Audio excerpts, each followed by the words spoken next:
Saya mulai ya. Assalamualaikum warahmatullahi wabarakatuh. Mohon untuk diperhatikan secara komprehensif ya. Jadi butuh daya tahan juga untuk memahami masalah ini karena ini isunya very wide ya. Kita menggunakan analisis microeconomics analysis ini untuk berbagai hal.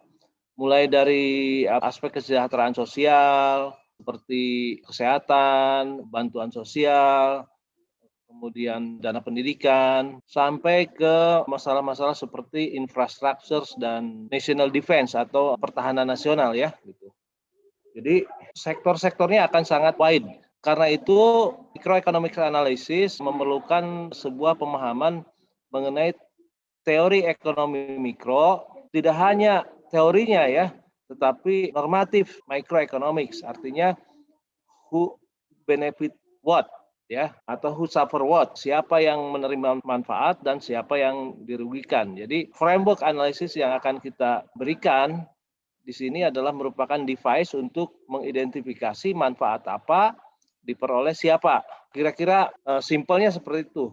Tapi karena menyangkut berbagai bidang, berbagai sektor, maka variasi sektor dan variasi bidang itu kadang menuntut kita untuk jauh lebih paham tentang aspek-aspek detail yang ada di dalam sebuah program. Berbeda dengan macroeconomic analysis yang relatively simple, sebetulnya aspek mikroekonomi dari kebijakan fiskal memiliki dimensi yang jauh lebih rumit dan dimensi yang lebih beragam gitu. Nah, karena itu saya asumsikan Anda sudah memperoleh berbagai framework analisis ya di dalam teori ekonomi mikro, kemudian welfare analysis terutama ya nanti akan sangat berguna. Dan Anda harus sudah familiar dengan apa itu public goods dan bukan public goods ya gitu. Kemudian externalities dan market failures dan lain-lain gitu. Jadi saya mengasumsikan Anda sudah paham, at least sudah memperoleh pelajaran microeconomics, apa yang disebut market failures, apa yang disebut public goods, apa yang disebut externalities, welfare aspek dari sebuah kebijakan.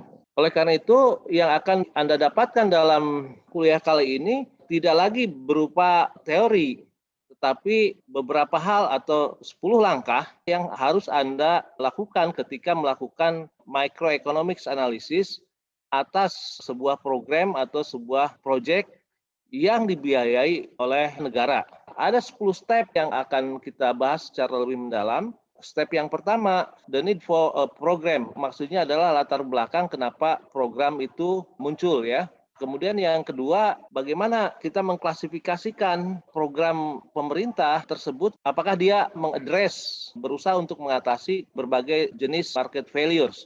Mungkin tidak hanya satu jenis market failures, misalkan externalities, tetapi juga misalkan bisa mencakup 2 atau 3 jenis market failure seperti incomplete information dan incomplete markets ya. Langkah yang ketiga adalah kita identifikasi berbagai alternatif bentuk dari government intervention ya. Intervensinya berupa subsidi ya kan, kemudian price regulation ya, maksimum price, minimum price. Berdasarkan jenis-jenis intervensi ini akan bisa mengidentifikasi bagaimana program itu bisa efektif dalam mencapai sasaran atau latar belakang dari mengapa sebuah program itu muncul. Keempat, Anda juga harus mengidentifikasi particular design features dari program itu sendiri. Tentunya berbagai program itu tidak hanya menyangkut yang sifatnya economics ya, ada yang bersifat politis, sosial, regional, rasial, dan lain-lain. Ya. Kelima,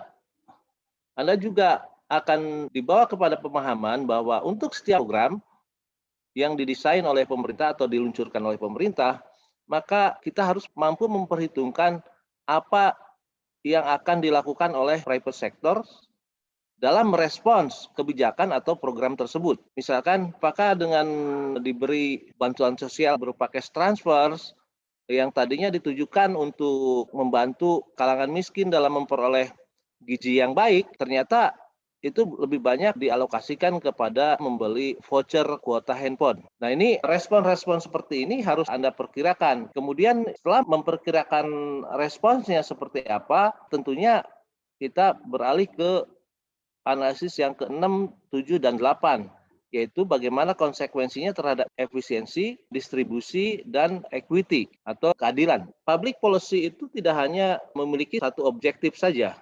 Kadang-kadang kebijakan dan program itu memiliki multiple objectives ya. Tidak hanya misalkan di bidang ekonomi atau misalkan untuk memperbaiki distribusi pendapatan misalkan ya, tetapi juga mempunyai orientasi yang bersifat misalkan rasial. Karena kecenderungan black people atau orang yang berkulit hitam di Amerika misalkan ya, itu memiliki income yang lebih rendah, maka untuk penyetaraan, untuk aspek equity atau keadilan, maka banyak subsidi yang ditujukan kepada kelompok seperti ini, ya. Termasuk di dalamnya adalah subsidi untuk pendidikan misalkan ya. Kemudian yang terakhir, kita juga perlu memahami mengenai political process. Kebijakan publik itu tidak hanya economically motivated ya, tetapi kadang-kadang justru lebih banyak didrive oleh politik misalkan untuk memperoleh dukungan politik ya. Dan tentunya ini berkaitan dengan janji-janji kampanye ya. Dengan memahami ke-10 aspek ini, saya harapkan Anda bisa nantinya merumuskan dampak dari sebuah program atau kebijakan secara komprehensif dengan mempertimbangkan 10 aspek ini ya. Oke. Yang pertama adalah latar belakang dari program itu kenapa muncul. Sejarah mengenai munculnya program itu mesti kita identifikasi. Misalkan yang populer saat ini adalah PEN, ya kan? Dan kartu prakerja, program pemulihan ekonomi nasional ya. Nah, itu kan latar belakangnya adalah krisis COVID-19 ya.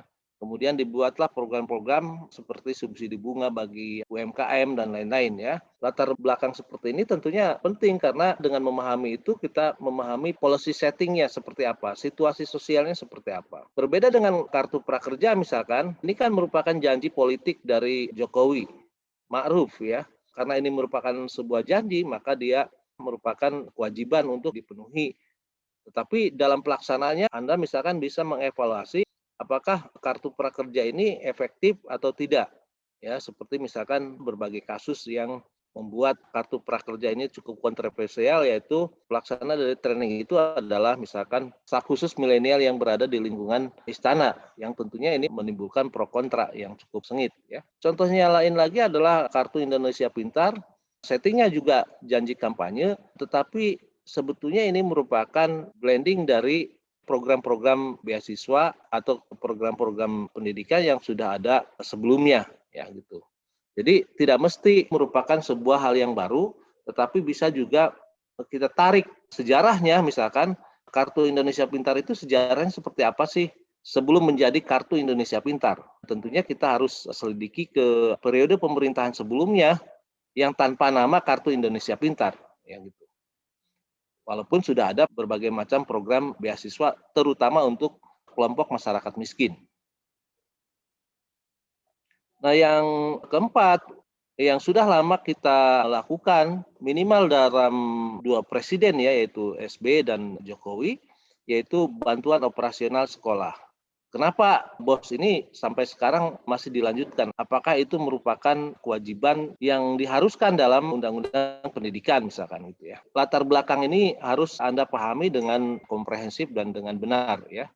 Sehingga kemudian Anda bisa mengidentifikasi nantinya kira-kira dari latar belakang ini Anda bisa menyimpulkan bahwa ini murni adalah program sosial misalkan atau terpaksa karena harus memenuhi janji politik. Kedua, berbagai macam program pemerintah atau kebijakan pemerintah itu tentunya bisa kita klasifikasikan ya ke dalam jenis market failures apa yang hendak dijawab oleh program atau kebijakan tersebut. Nah, ada beberapa istilah yang harus Anda pahami ya, yang terkait dengan market failure. Nah, istilah yang pertama adalah imperfect competition, berarti tidak akan pernah ada atau tidak ada kompetisi yang bersaing sempurna ya. Contohnya adalah di bidang education dan pertahanan nasional. Yang terkait dengan ekonomi itu adalah misalkan penyediaan listrik. Nah, bisa jadi imperfect competition itu terjadi karena policy dan bisa jadi karena natural matters ya. Jadi secara natural bisa terjadi. Di setiap negara tidak ada yang namanya tentara itu diswastakan. Ini mirip-mirip natural, tapi sebetulnya karena policy, ya kan? Walaupun di semua negara itu tidak ada yang namanya tentara yang diswastakan. Ada mercenaries, yaitu tentara bayaran, tapi lebih kepada untuk tugas-tugas khusus ya.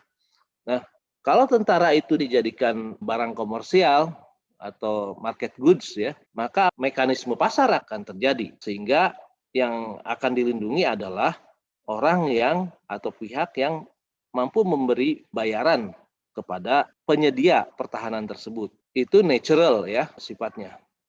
Nah, karena itu di semua negara hampir tidak ada yang namanya tentara yang diswastakan. Kemudian yang kedua, market failure jenis yang kedua adalah sifatnya yang public goods ya. Misalkan adalah jalan. Sebagian jalan sekarang ada yang namanya toll road ya, jalan tol itu yang diswastakan dan Anda harus membayar atas jasa menggunakan jalan tol tersebut. Tetapi pada umumnya road atau jalan dijadikan sebagai public goods.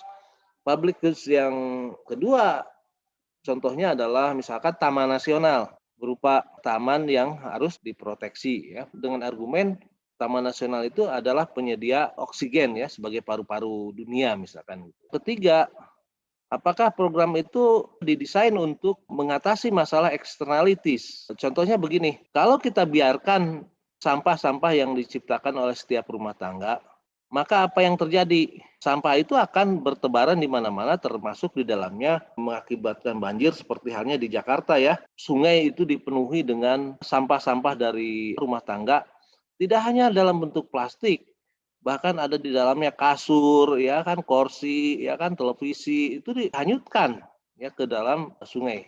Untuk mengatasi masalah eksternality seperti ini, maka di setiap pemerintahan daerah memungut sampah dari setiap rumah tangga, ya kan.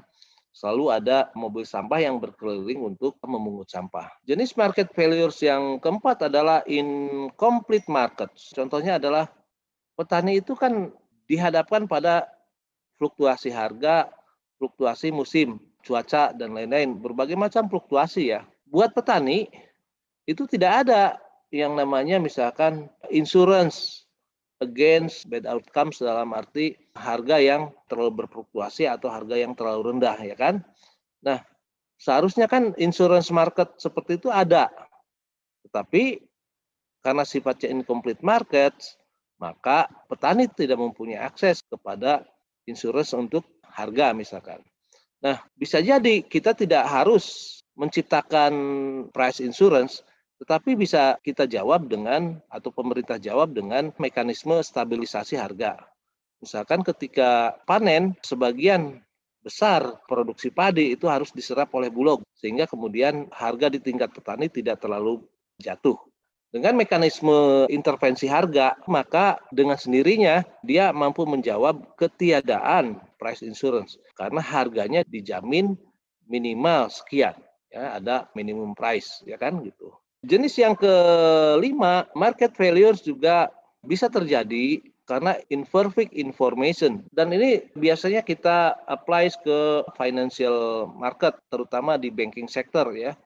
Misalkan kenapa sih pemerintah harus susah-susah menyediakan kredit-kredit yang dikhususkan kepada kelompok orang miskin? Jawabannya rumit karena apa? Karena ada masalah imperfect information. Anda tahu bahwa kalau sebuah bank itu memberikan kredit kepada sebuah perusahaan ya, maka perusahaannya itu harus memberikan informasi yang sempurna mengenai kondisi finansialnya. Kelompok miskin ini kan dia tidak punya badan usaha, ya kan, agunan, ya kan, bahkan tidak tahu cara menghitung profit and loss statement, neraca rugi laba ya, bahkan keuangannya kan bercampur aduk dengan keuangan rumah tangga ya. Jadi bank mengalami kesulitan untuk mendapatkan informasi yang akurat mengenai situasi keuangan kalangan penduduk miskin. Nah, karena itu pemerintah menyediakan skema-skema kredit khusus bagi kelompok miskin, misalkan yang dilakukan oleh PNM, Permodalan Nasional Madani, misalkan ada kredit yang namanya UMI. Setelah kita mampu untuk mengklasifikasikan market failures apa yang akan dijawab, maka kita matchkan dengan alternative forms Jadi bentuk-bentuk intervensi seperti apa sih yang bisa menjawab market failures tersebut ya? Kita klasifikasikan lagi bagaimana intervensi pemerintah itu ke dalam dua hal, yaitu public production atau dikelola diproduksi oleh negara, dan yang kedua adalah private production atau diswastakan basically lah. Untuk membedakan public dan private production, kalau kita menganalisis dua bentuk jasa atau barang yang sama tetapi diproduksi oleh dua pihak yang berbeda. Misalkan tadi jalan ya, ada jalan yang disediakan oleh pemerintah seperti jalan raya, jalan provinsi, jalan diganggang segala macam. Nah, ini diproduksi oleh negara. Tetapi ada juga jalan yang diproduksi oleh swasta atau diswastakan, yaitu jalan tol misalkan. Kemudian kita bagi lagi yang diproduksi oleh negara ini, apakah dia itu distributionnya free tanpa harus bayar. Seperti misalkan kalau lewat jalan umum ya, Anda kan tidak harus bayar. Entah Anda jalan kaki, sepeda atau sepeda motor atau naik mobil ya kan, mobilnya mobil umum atau mobil pribadi, itu free distribution ya. Jadi dipersilakan sesuai dengan keinginan yang ingin memakai, ya kan gitu. Kemudian barang publik itu didistribusikan di bawah ongkos produksi, dan dengan demikian tentunya ini disubsidi. Contohnya yang mengenai transportasi adalah misalkan perusahaan daerah yang mengelola transportasi ya, seperti misalkan Transjakarta. Basically mereka itu disubsidi operasinya ya, atau mungkin yang lebih jelas adalah ketika Anda membeli gas LPG yang bersubsidi ya, jadi dia didistribusikan di bawah ongkos produksi. Yang ketiga, bisa jadi didistribusikan at cost ya. Pemerintah atau negara tidak memberikan subsidi dan negara juga tidak rugi ya dalam menyediakan barang publik tersebut ya. Mungkin agak susah ya untuk kita assess barang atau jasa yang at cost seperti ini. Nanti coba Anda gali ya, kira-kira barang apa sih yang ada di Indonesia yang didistribusikan dia sebagai public goods, tetapi pemerintah itu memungut biaya sampai dia break even ya gitu. Jadi kalau biaya produksinya 100, ya Anda harus bayar 100, ya kan? Berarti pemerintah tidak untung, tidak rugi, dan Anda juga tidak untung dan tidak rugi, ya kan gitu. Kira-kira begitu. Nah, kategori yang kedua adalah private productions ya. Barangnya diproduksi oleh private, termasuk di dalam private ini adalah BUMN, misalkan tadi ya, government subsidy to producers. Contohnya adalah pupuk misalkan ya, itu kan disubsidi kepada produsen pupuknya, bukan kepada konsumennya. Dan pupuk itu disediakan oleh produsen pupuk. Kedua, government subsidies terhadap consumers. Nah, ini memang agak sulit untuk membedakan mana yang diterima oleh konsumen dan mana yang diterima oleh produsen. Sebagai contoh, kalau Anda memiliki kartu Indonesia Sejahtera ya, itu kan sebetulnya bukan subsidi tapi cash transfers ya. Contohnya kalau yang untuk subsidi terhadap konsumen adalah kalau Anda membeli tadi ya tabung LPG ya atau gas bersubsidi, ya kan, harganya didiskon oleh pemerintah per unit atau per satuan kilogramnya. Seharusnya misalkan 20.000 menjadi 15.000, jadi ada subsidi 5.000. Nah, tentunya ada perdebatan di sini, yang disubsidi itu adalah konsumen atau producer ya. Tapi kalau dia disubsidi based on use, penggunaan, biasanya itu adalah subsidi terhadap konsumen. Ketiga adalah direct government distribution ya. Barangnya diproduksi oleh swasta, tetapi distribusinya dilakukan oleh pemerintah. Contohnya adalah bansos. Bansos yang selama COVID ini ya kan berupa beras, minyak, susu, gula, dan lain-lain. Satu paket itu didistribusikan oleh pemerintah. Tetapi barang-barangnya itu merupakan yang diproduksi oleh swasta. Keempat, walaupun produksinya itu private, tetapi pemerintah memberlakukan regulation ya, mengatur. Kayak jalan tol misalkan, itu tidak seenaknya penyedia jalan tol itu menaikkan harga. Tarif jalan tol itu ditetapkan oleh pemerintah. Kemudian yang keempat, kita harus memahami particular design features ya. Jadi desain kebijakan atau program itu sangat tergantung pada satu situasi sosial dan yang kedua adalah rejim kebijakan dari pemerintah yang bersangkutan ya. Contohnya adalah kalau kita ingin mengalokasikan bansos, bansos kan ditujukan kepada kalangan yang relatif miskin ya. Kalau syarat-syarat atau aturan-aturannya sangat ketat, maka akan cenderung kelompok yang memang membutuhkan, kelompok miskin yang membutuhkan bansos tadi, justru tidak mendapatkan bansos tersebut. Ya. Ada risiko bahwa kalau syaratnya menjadi sangat ketat, maka kelompok miskin tidak mendapatkan bansos. Tetapi kalau syaratnya itu sangat lunak, maka yang terjadi adalah kemungkinan besar orang-orang yang tidak berhak menerima bansos tersebut justru akan menerima. Nah, trade off seperti ini harus Anda pahami ya, bahwa kalau mendesain sebuah kebijakan itu harus sampai titik ini. Tetapi untuk sampai di titik ini, Anda atau pemerintah harus merumuskan sejauh mana aturan main yang ketat itu dibuat atau tidak ketat itu dilaksanakan. Tentunya ini sangat kontemporer dalam arti sangat situasional ya. Seperti misalkan bansos, kita banyak mendapatkan keluhan dari berbagai kelompok di mana orang-orang miskin justru tidak menerima bantuan. Malah yang menerima bantuan bansos tersebut adalah orang-orang yang mampu.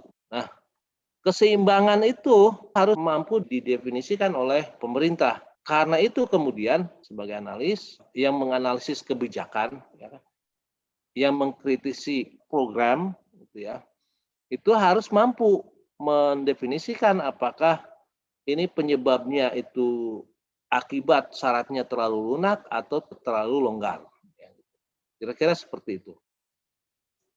Yang kelima, kita harus mampu mendefinisikan bagaimana respons dari private sectors terhadap program pemerintah itu sendiri. Private sector itu kita definisikan sebagai either individu atau perusahaan, badan hukum, ya, kelompok, dan lain-lain ya. Jadi yang namanya private sector itu adalah non-government. Misalkan pemerintah mengencourage apa yang disebut dengan social security benefits supaya para pensiunan baik itu pegawai negeri maupun swasta itu memiliki income yang mampu mensecure atau memiliki tabungan yang mengamankan kehidupan mereka, biaya hidup mereka ketika mereka pensiun. Dengan cara misalkan kalau dia pegawai swasta atau buruh, kalau dia menabung taruhlah 100, maka pemerintah memberikan top up misalkan sebagai perangsang ya, itu 20 misalkan ya gitu. Nah, ini diharapkan kalau dia nabung 200 kan top up-nya menjadi 40 ya. Diharapkan mereka meningkatkan tabungan untuk masa pensiun. Tetapi apa yang terjadi ya bisa jadi justru output dari program seperti ini counterproductive atau tidak sesuai dengan yang diharapkan ya. Karena misalkan sudah di top up 20, justru savingnya dia kurangi. Misalkan tadinya 200, dia kurangi menjadi 140, 160 ya, atau 170 atau 180. Jadi total saving in fact berkurang ya. Jadi sebuah kebijakan bisa menyebabkan crowding out ya, crowd out private sectors. Ya. Instead of tadi mengencourage private saving, justru malahan private saving itu menurun. Ya. Aspek yang keenam, ya, setelah memahami private sector response, ya, kita harus mengklasifikasikan atau memframeworkkan private sector response tersebut ke dalam analytical framework, yaitu mengenai efisiensi dan distribusi, efisiensi dan keadilan, ya, oke. Salah satu contoh dari efisiensi consequences atau konsekuensi atau impact terhadap efisiensi. Misalkan kita memberikan bansos dalam bentuk barang, ya, misalkan beras sekian kilogram, ya kan, minyak sekian liter, ya, gula sekian kilogram, ya kan, dalam bentuk natura ya. Jadi dia diberikan sebagai free food. Ini dampaknya sama saja dengan kita memberikan income tambahan, ya. Jadi memberikan barang dengan memberikan cash, dampaknya itu sama, yaitu menggeser kurva budget itu ke kanan, ya, dengan sama jaraknya, ya. Misalkan yang di sini adalah groceries, ya kan, dan ini adalah barang lain, dan food kita masukkan ke dalam kelompok groceries, ya. Kalau kita memberikan barang senilai $10 atau taruhlah ini Rp100.000 ya kepada rumah tangga, itu sama saja dengan memberikan income tambahan Rp100.000 atau $10 ya gitu. Dengan demikian ini tidak ada yang namanya substitution effect karena kurva budget constraint ini bergerak atau bergeser ya secara paralel. Baik untuk groceries maupun barang lainnya, komposisinya atau budget lainnya itu tidak berubah slope-nya. Lain halnya kalau subsidinya itu atau program pemerintah itu adalah dengan memberikan potongan harga. Kan sebetulnya budget lain ini slope-nya adalah perbandingan harga ya. Jadi harga groceries dibandingkan dengan harga barang lainnya. Kalau misalkan harga groceries itu kita turunkan disubsidi, maka ya dia budget lainnya itu akan menggeser lebih banyak ya, lebih banyak ke arah groceries. Kalau misalkan sebuah keluarga income-nya taruhlah Rp1.000.000 per minggu misalkan ya, atau per 2 minggu atau per bulan terserah ya. Dan harga groceries-nya adalah tadinya 10.000 ya. Ini 10.000, maka di sini ekuivalen dengan ya titik yang ini ekuivalen dengan 100 items kan. Nah, kalau kita turunkan harga groceries-nya itu menjadi 5 ya, barang lain tetap harganya. Ini harganya 5 ya. Maka titik yang di sini ini kan ekuivalen dengan berapa? 200 ya. 200 unit groceries. Harga barang lain tidak berubah. Sehingga kurva budget lainnya ini berubah, slope-nya berubah. Nah, itulah berarti ada substitution effect ya. Ketika kita mendesain dan mengevaluasi kebijakan pemerintah itu apakah ada substitution effect atau tidak ada substitution effect, kita akan punya kesimpulan kalau ada substitution effect itu berarti dampaknya itu berbeda dengan kalau tidak ada substitution effect. Nah, pada umumnya sebuah program itu dikatakan fully effective kalau tidak ada substitution effect. Step yang ketujuh, kita harus melihat program pemerintah atau kebijakan pemerintah itu dari aspek distribusi pendapatan. Contohnya adalah di sini saya beri 4 kasus. Misalkan program agricultural price support atau stabilisasi harga pangan. Nah, kita harus mampu mengidentifikasi bagaimana setiap petani itu akan dipengaruhi secara berbeda. Misalkan begini, karena harga pangannya itu dijamin, terus harga beras saja ya, harga beras dijamin misalkan minimal Rp10.000 per kilogram di tingkat petani, ini misal ya. Tentunya bagi petani yang tidak memiliki alternatif lain selain menanam padi, itu efeknya akan berbeda dengan para petani yang memiliki alternatif untuk menanam tanaman seperti misalkan melon yang lebih komersial ya, cabai, kacang tanah, atau kedelai ya kan. Bagi petani-petani seperti itu, efektivitas program pengendalian harga ini sangat tergantung juga kepada daya tarik dia untuk menanam tanaman yang lain. Tapi bagi yang tidak punya alternatif, misalkan penanam padi di lahan payau ya, air payau, seperti di Sumatera Selatan ya, yang selamanya tergenang gitu ya. Mereka tidak punya alternatif lain selain menanam padi, kan tidak mungkin menanam jagung, menanam cabai di situ ya. Gitu. Untuk jenis petani seperti itu, maka dia akan fully efektif karena dia tidak punya alternatif yang lain. Tapi kalau untuk tanah-tanah yang irigasi, belum tentu price support ini akan mampu untuk meningkatkan income petani dari sisi total income. Berikutnya adalah mengenai Social Security Program.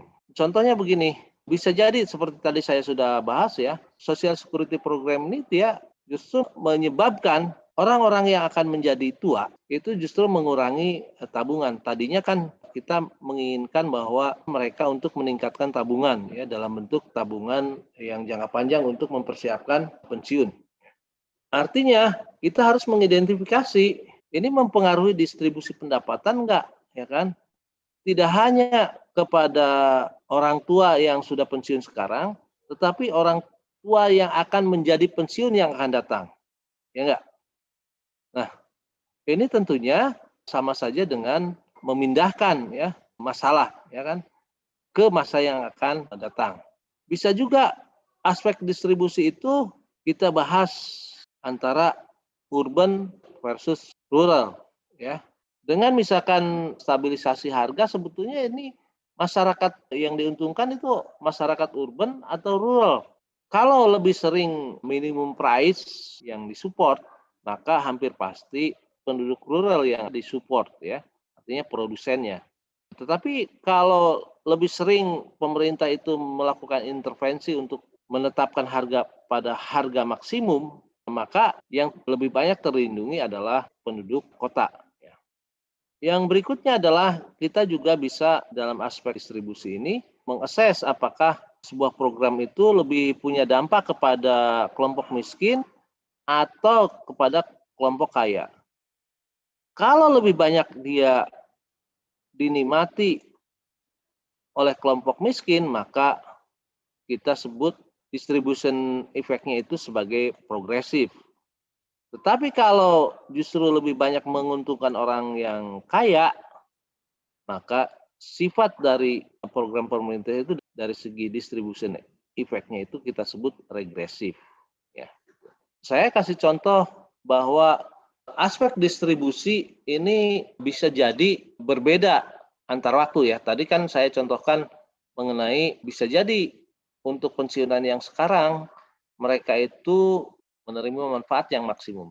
Tetapi dalam jangka panjang akan menurunkan tabungan bagi calon pensiun kan gitu. Jadi di masa depan pensiunan yang akan datang itu justru mendapatkan benefit yang relatif lebih rendah kan kira-kira begitu. Contoh lainnya bagaimana kita harus berusaha untuk mendevise ya perbedaan efek long run dan efek short run dalam hal distribusi ya.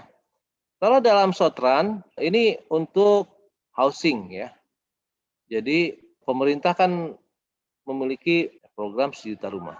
Kalau dalam jangka pendek suplainya ini suram, artinya suplainya sangat sulit untuk menyesuaikan dengan permintaan demand. Karena kemudian diberi subsidi, maka demand bergeser ke sebelah kanan ya. Oke, sehingga harga before subsidi adalah sudah naik dari P ke P aksen. Ya, perbedaannya adalah jumlah yang disubsidi. Oke. Nah, kenaikan harganya relatif tinggi. Di lain pihak, dalam jangka panjang, kurva supply ini kan akan menyesuaikan. Ya. Jadi supply-nya akan lebih flat. Ya. Sehingga kenaikan harganya juga relatif tidak terlalu tinggi dibandingkan dalam jangka pendek. Tentunya ini memerlukan justifikasi ya. bahwa dengan perbedaan respons harga dalam jangka pendek dengan jangka panjang, maka satu, program subsidi rumah itu sebaiknya memang tidak dilakukan untuk program jangka pendek, misalkan 1 tahun, 2 tahun udah selesai ya gitu, on off gitu loh. Karena kenaikan harga yang akan terjadi yaitu sangat curam. Tetapi kalau kita implementasikan misalkan dalam 10 tahun, kita membiarkan atau justru mengencourage ya produsen rumah, developer ya, untuk merespons ya, sehingga justru kenaikan harganya tidak terlalu tinggi dalam jangka panjang. Jadi artinya dengan mengakses ini, Anda bisa tahu bahwa dalam jangka panjang sebetulnya pengaruh harganya akan relatif minimal. Dari paparan tadi, kita sudah mendapatkan gambaran ya, sampai poin yang ketujuh ya. Government programs itu bisa jadi berdampak crowd out private actions ya. Bisa jadi loh ya. Atau counterproductive terhadap private sector. Atau kebijakan publik itu tidak mencapai apa yang diinginkan. Yang kedua, government programs atau kebijakan juga memiliki efek income effect dan substitution effects ya. Semakin besarnya substitution effect, maka inefisiensi dalam public program juga akan lebih tinggi ya inefisiensinya. Yang keempat, kita harus membedakan siapa yang mendapat manfaat dan siapa yang dirugikan oleh program tersebut. Kemudian khusus untuk program yang menyangkut aset, akan ada kecenderungan tadi ya di sini ya. Karena kenaikan harga di pasar ini tinggi, ya kan, melonjak gitu loh dalam jangka pendek. Siapa yang duluan mendapatkan subsidi rumah tersebut, dialah yang menerima manfaatnya ya. Gitu. Sedangkan yang belakangan ini kan menerima manfaatnya relatif rendah. Oke. Yang kedelapan, equity efficiency trade-offs ya. Dalam beberapa kasus, program pemerintah itu bisa membuat sebagian rakyat better off atau mendapat keuntungan tanpa merugikan yang lainnya. Ya, contohnya adalah bansos ya, itu kan tanpa merugikan yang lainnya, baik tunai maupun dalam bentuk barang. Ya, tetapi trade-off antara equity, keadilan dengan efisiensi itu biasanya selalu ada. Nah, contohnya adalah sebagai berikut ya. Ini lebih banyak terkait dengan keadilan kan lebih banyak sifatnya persepsional ya. Nah, dalam kasus yang di kiri, kita asumsikan ada dua pelaku ya, yang namanya Scrooge ya, kemudian spendthrift. Yang di sini adalah kurva indifference Scrooge. Yang ini ada nggak jelas, ini adalah kurva indifference bagi spendthrift ya. Karena dia memiliki equity and efficiency frontier yang sama, ini ya, maka efek bagi Scrooge maupun spendthrift kurang lebih mestinya sama ya. Tetapi kalau di kasus yang kedua ini ya, karena kedua-duanya memiliki persepsi efisiensi dan equity yang berbeda, maka dampaknya akan relatif berbeda. Sekali lagi, bahwa equity efisiensi trade-off ini akan sangat tergantung pada apakah secara sosial kita memiliki persepsi yang sama mengenai equity dan efisiensi. Ya. Tetapi pada umumnya boleh kita bilang bahwa semua orang tidak memiliki persepsi yang sama mengenai apa yang disebut equity efisiensi trade-off yang tercermin dalam equity efficiency frontiers ya. Jadi pada umumnya yang ini yang berlaku, panel B yang berlaku. Karena itu akan selalu ada perdebatan antara berbagai komponen masyarakat mengenai program apapun. Karena apa? Persepsi mengenai trade-off seperti ini antar individu, antar kelompok, antar wilayah juga relatif berbeda. Apalagi kalau sudah dibumbui dengan masalah-masalah yang rasial. ya, atau bersifat sara ya. Step 9, kita harus memahami mengenai public policy objectives. Objektifnya itu apa sih? Dari paparan tadi yang kita bahas adalah objektif atau tujuan yang bersifat ekonomik. Tetapi pada umumnya kebijakan pemerintah itu tidak selamanya mempunyai tujuan ekonomis. Ya. Bisa jadi kebijakan ekonomi itu ditujukan untuk hal-hal yang berbau rasial, etnis, kelompok, dan lain-lain. Contohnya begini, di IPB menyediakan apa yang disebut bidik misi, ya, yaitu mereka yang diutus oleh daerah ya untuk bersekolah di IPB. Kebijakan tersebut kan sebetulnya sangat dilatar belakangi bukan oleh aspek economics. Kalau tujuannya adalah economics ya, maka kita hanya memberi peluang misalkan lebih banyak kepada kelompok masyarakat miskin ya. Tetapi untuk penyebaran ilmu pengetahuan dan skills ya yang lebih merata seluruh Indonesia, kita membuka untuk mendapatkan mahasiswa dari berbagai daerah. Jadi ada dimensi spasialnya atau regionalnya. Kita tidak mempertimbangkan apakah misalkan daerah itu adalah daerah miskin, daerah kaya, ya kan gitu. Selama mereka bisa mengirim mahasiswanya ke kita, yang memenuhi syarat tentunya mereka diberi pintu yang terbuka lebar, kan gitu. Jadi aspek regional, aspek rasial, aspek etnik, atau aspek apapun ya, bisa menjadi policy objektif. Contohnya adalah bansos ya, bantuan sosial. Ini kan murni tujuannya adalah economics ya. Tapi kalau dana desa ini tidak melulu economics ya, lebih kepada pemerataan ya, yaitu pemerataan bagaimana supaya keputusan pembangunan itu berada di tangan pihak yang berkaitan langsung dengan masyarakat yang gitu. Contoh yang ketiga, ini tidak melulu economics ya, karena misalkan otonomi khusus untuk wilayah Papua, alasannya itu berbeda dengan otonomi khusus untuk Aceh misalkan. Ini kan lebih kepada politis ya, supaya misalkan Aceh itu tidak ada pemberontakan lagi atau gerakan separatis. Ya. Ke-10, kita juga perlu untuk mengakses, menganalisis political prosesnya ya. Jadi proses politiknya itu seperti apa sih? Dan Indonesia kan sebetulnya adalah sebuah negara demokratis ya, di mana kebijakan anggaran itu kan harus disetujui DPR. Nah, karena banyak sekali kepentingan yang terlibat, maka sebetulnya setiap kebijakan atau setiap program itu merupakan kompromi dari semua stakeholders. Ya. Apakah itu partai politik A, B, C, ya kan, pressure group X, Y, Z, ya kan, agama A, agama B, dan lain-lain ya, pressure group yang lain-lain. Semuanya ini kan tercermin dalam program yang dirumuskan. Karena merupakan kompromi dari berbagai macam kepentingan ini, maka kompromi tersebut tentunya tidak akan membuahkan kebijakan atau program memuaskan atau bahkan tidak memuaskan sebuah objektif.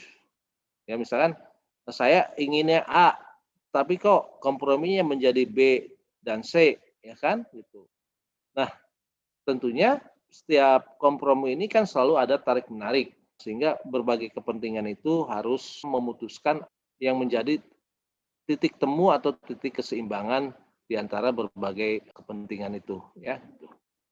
Kajian atau assessment mengenai political proses ini penting untuk 3 hal ya.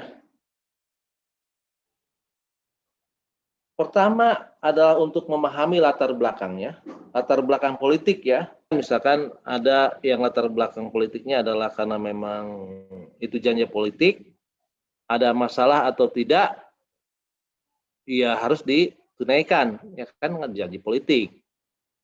Ya. Yang kedua, karena memang ada masalah. Misalkan tadi program PEN ya, pemulihan ekonomi nasional. Kita menghadapi masalah resesi karena COVID-19, maka dibikinlah program PEN.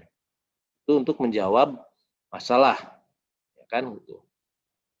Nah, kalau janji kampanye tidak mesti berkaitan dengan masalah, tetapi itu harus ditunaikan ya. Yang kedua, ini mungkin yang harus kita pahami juga bahwa tidak semua program yang punya nuansa ekonomi itu memiliki latar belakang yang murni masalah perekonomian. Tetapi bisa jadi dia itu dipicu untuk memenangkan suara. Seperti misalkan kartu prakerja, ya kan? Begitu presiden dilantik untuk periode kedua, dia harus sudah ada, ya. Mau tidak mau harus sudah ada, karena itu adalah janji kampanye yang tadinya didesain untuk meningkatkan elektabilitas. Tidak melulu karena banyaknya pengangguran, ya tidak. Tapi karena memang tadinya adalah digunakan untuk meningkatkan elektabilitas. Yang ketiga adalah latar belakang pressure politik maupun korupsi politik ya. Pressure politik taruhlah karena misalkan kelompok-kelompok tertentu menginginkan kebijakan yang lebih favorable atau program yang lebih favorable ya. Political corruption mungkin di Indonesia lebih jelas ya, seperti misalkan policy mengenai impor, entah itu impor gula, impor buah dan lain-lain, ya kan? Itu menjadi isu yang sangat hangat ya, karena di dalamnya ada nuansa korupsi, walaupun belum tentu ada korupsi, tetapi semua orang curiga di dalamnya ada korupsi kan.